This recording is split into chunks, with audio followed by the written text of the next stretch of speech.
नमस्कार, मैं हूं आपके साथ पूर्णिमा मिश्रा। हमारे खास प्रोग्राम क्या कहते हैं नरेंद्र मोदी में आज आपको सुनवाएंगे पीएम मोदी का वो ऐतिहासिक भाषण जो उन्होंने 15 नवंबर 2023 को खूंटी, झारखंड में दिया। अपने भाषण में प्रधानमंत्री ने कहा कि आजादी के इतने दशकों के बाद भी 18,000 गांव ऐसे रह गए थे जहां बिजली नहीं पहुंची थी। 18वीं शताब्दी में लोग अंधेरे में जीने के लिए मजबूर थे। उन्हें अंधेरे में जीने के लिए छोड़ दिया गया था और मैंने देश को लाल किले से ये वादा किया था कि मैं 1000 दिन में 18,000 गांव तक बिजली पहुंचा कर रहूंगा और मैंने ये करके दिखाया है।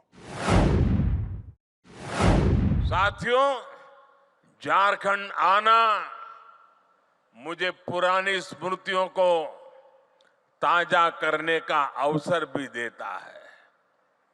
गरीबों की सबसे बड़ी ताकत आयुष्मान भारत योजना की शुरुआत झारखंड से ही हुई थी।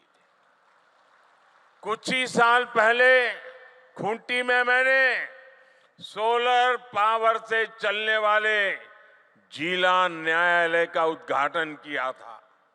अब आज झारखंड की इस पावन भूमि से एक नहीं बल्कि दो ऐतिहासिक अभियानों की शुरुआत होने जा रही है।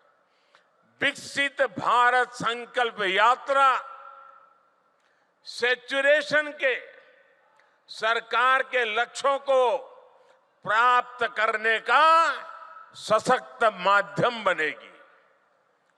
पीएम जनजाति आदिवासी न्याय महाअभियान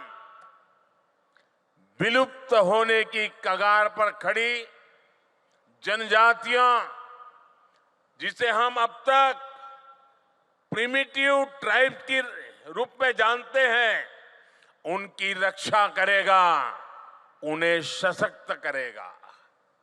ये दोनों ही अभियान अमृत काल में भारत की विकास यात्रा को नई ऊर्जा देंगे। मेरे परिवारजनों, मुझे सरकार के मुखिया के तौर पर, हेड ऑफ द गवर्नमेंट के तौर पर अब 2 दशक से भी ज्यादा समय बीत गया है। देशवासियों की आकांक्षाओं को जानने का, समझने का मुझे बहुत करीबी से मौका मिला है। अपने उन अनुभवों के आधार पर मैं आज एक अमृत मंत्र आपके सामने रख रहा हूं और भगवान बिरसा मुंडा की धरती से रख रहा हूं।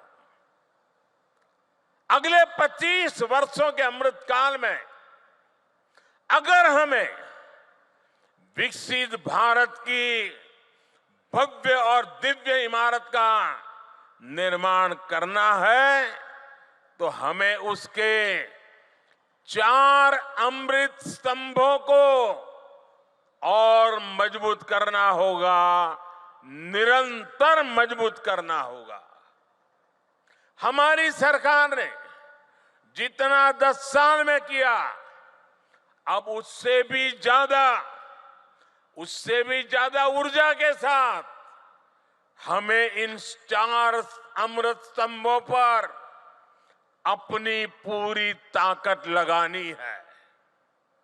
और विकसित भारत के 4 अमृत स्तंभ मैं आपको बताना चाहता हूं। ये 4 अमृत स्तंभ है क्या? पहला अमृत स्तंभ भारत की हमारी महिलाएं, हमारी माताएं बहनें, हमारी नारी शक्ति। दूसरा अमृत स्तंभ है हमारे भारत के किसान भाई बहन और किसानी से जुड़े हुए जो कारोबार है, चाहे पशुपालक हो, चाहे मछली पालक हो, ये सारे हमारे अन्नदाता। तीसरा अमृत स्तंभ भारत के नौजवान, हमारे देश की युवा शक्ति, जो आने वाले 25 साल में देश को नई ऊंचाई पर पहुंचाने वाली सबसे बड़ी शक्ति है। और चौथा अमृत स्तंभ भारत का मध्यम वर्ग,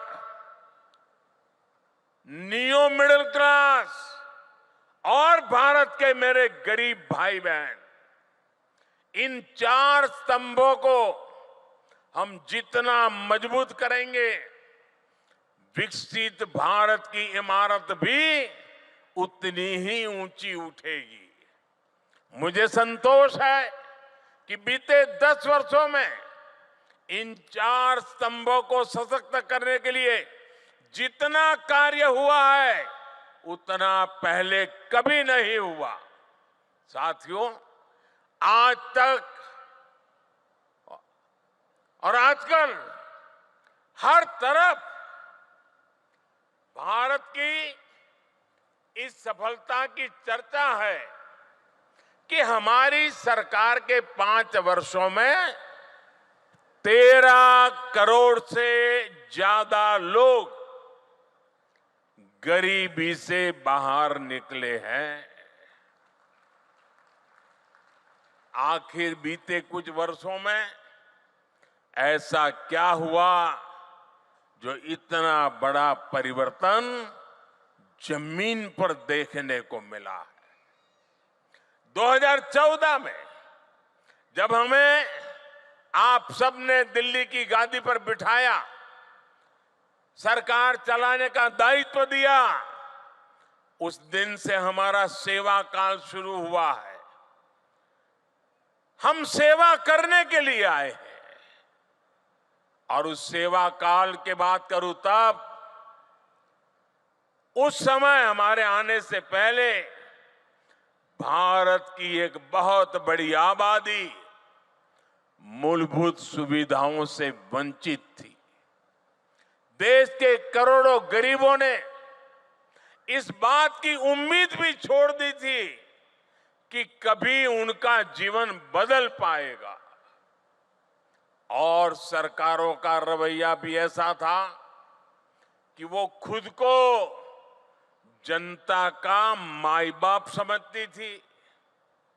हमने माई बाप की भावना से नहीं, बल्कि सेवक की भावना से आपके सेवक की तरह काम करना शुरू किया।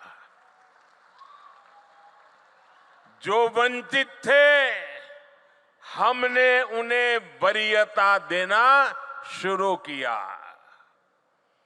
जिन्हें सबसे दूर समझा जाता था, सरकार खुद चलकर उनके पास गई। जो दशकों से उपेक्षित थे, हमारी सरकार उनका संबल बनी, उनकी साथी बनी। ब्यूरोक्रेसी वही थी, लोग वही थे, फाइलें भी वही थे, कानून नियम भी वही थे, लेकिन सोच बदली।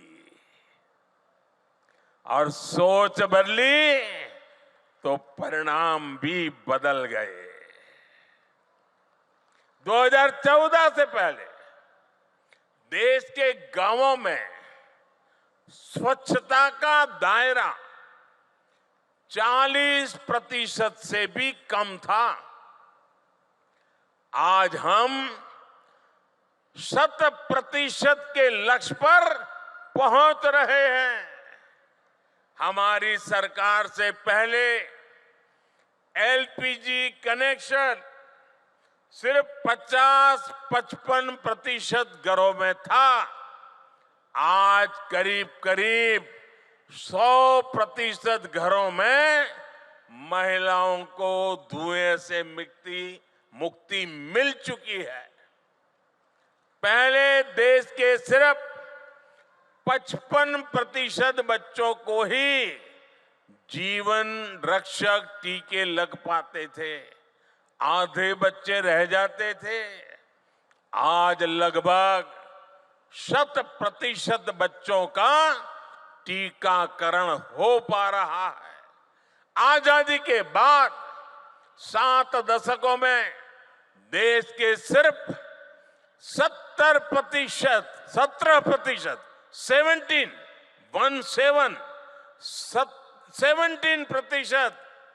ग्रामीण परिवारों तक नल से जल की सुविधा थी, 20% भी नहीं। जल जीवन मिशन की वजह से आज ये भी 70% तक पहुंच रहा है।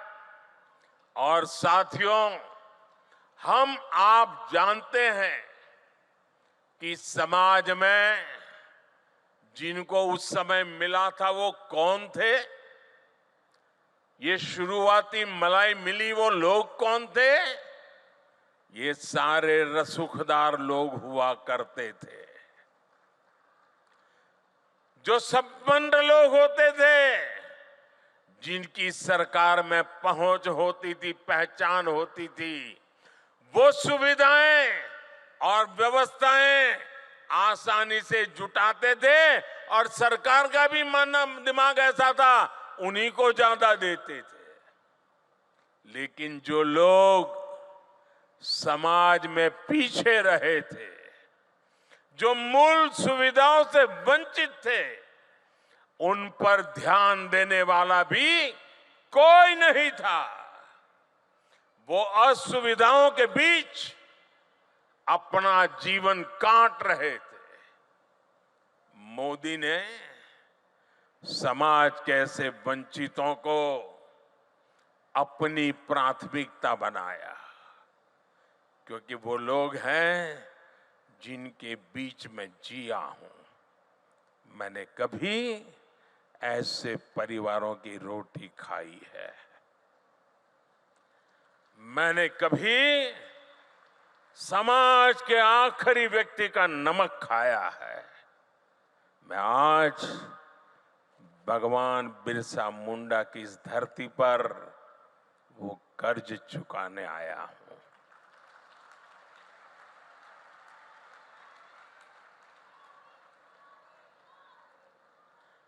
मेरे परिवारजनों, आमतौर पर सरकारों का रवैया रहता है कि जो आसानी से हासिल हो जाए उस लक्ष्य को पहले प्राप्त करो। लेकिन हमने दूसरी रणनीति पर काम किया। मैं तो ज्ञानियों को कहूंगा इसका अध्ययन करें। आपको याद होगा, आजादी के इतने दशकों के बाद भी 18,000 गांव ऐसे रह गए थे जहां बिजली नहीं पहुंची थी। 18वीं शताब्दी में जीने के लिए, अंधेरे में जीने के लिए मजबूर थे। उन्हें अंधेरे में जीने के लिए छोड़ दिया गया था, क्योंकि वहां बिजली पहुंचाने के लिए कई तरह की मुश्किलों का सामना कठिन था, मैं मानता हूं। लेकिन कठिन था तभी तो करना होता है। मक्खन पे लकीर तो हर कोई करता है, अरे पत्थर पर भी तो लकीर करनी चाहिए। और मैंने लाल किले से वादा किया था देश को कि मैं 1000 दिन में 18,000 गांवों तक बिजली पहुंचाने का कठिन संकल्प मैंने सार्वजनिक रूप से लिया था। और आज मुझे सर झुका करके कहना है कि ये आपके सेवक ने उस काम को समय पर पूरा कर दिया था।